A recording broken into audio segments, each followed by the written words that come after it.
बहुत समय पहले की बात है। एक राज्य था जिसका राजा विक्रम बेहद क्रूर और निर्दयी था।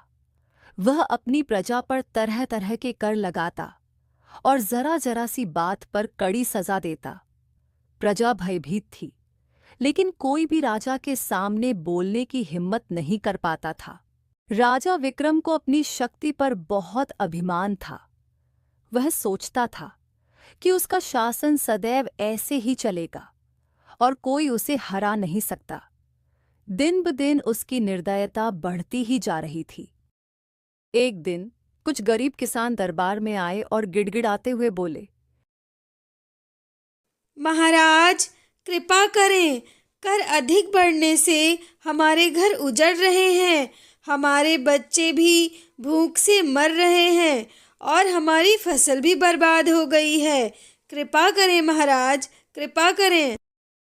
लेकिन राजा को दया नहीं आई और उसने बहुत गुस्से में कहा, चुप रहो, मैं राजा हूँ। मेरे विरुद्ध बोलने का साहस मत करो। अगर तुमने कर नहीं दिया तो तुम्हें कारागार में डाल दिया जाएगा। पूरा राज्य बहुत दुखी था। मंत्री सोमदेव, जो एक बुद्धिमान व्यक्ति था, यह सब देखकर वह बहुत चिंतित था। राजा के अत्याचारों की खबर एक योगी तक पहुंची। वह महल में आया और राजा से बोला, महाराज, अहंकार और अन्याय का अंत निश्चित ही होता है। समय रहते चेत जाइए, वरना इसके बुरे परिणाम भुगतने पड़ेंगे। राजा को यह सुनकर क्रोध आ गया। उसने योगी को महल से निकलवा दिया। रात के समय मंत्री सोमदेव गहरे विचार में बैठे हुए सोच रहे थे। राजा के अत्याचारों से जनता बहुत दुखी है। अगर ऐसे ही चलता रहा तो जनता विद्रोह कर देगी। हमें जल्दी ही इसका कोई उपाय सोचना होगा। तभी वही योगी जी मंत्री सोमदेव के पास आए और बोले, मंत्री जी, एक उपाय है। राजा को उसके कर्मों का एहसास करवाना होगा। मंत्री सोमदेव ने कहा, कृपया मेरा मार्गदर्शन करें महात्मन। कोई उपाय बताएं। योगी ने मंत्री के कानों में कुछ कहा और मंत्री जी प्रसन्न हो गए। उसी रात राजा को एक अजीब सपना आया। उसने देखा कि वह खुद एक गरीब व्यक्ति बन गया है। भूखा प्यासा और दर दर भटक रहा है। कोई उसे पहचान नहीं रहा, कोई उसकी मदद भी नहीं कर रहा है।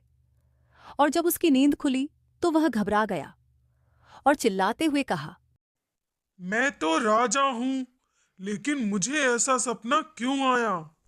तभी योगी जी वहां प्रकट हुए और बोले, यही तुम्हारे कर्मों का फल है।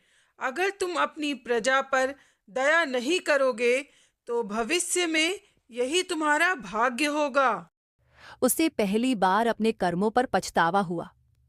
अगले दिन राजा ने दरबार में सबको बुलाया और कहा, मैंने अपने कर्मों पर विचार किया और समझा कि एक राजा का सबसे बड़ा धर्म अपनी प्रजा की सेवा करना होता है।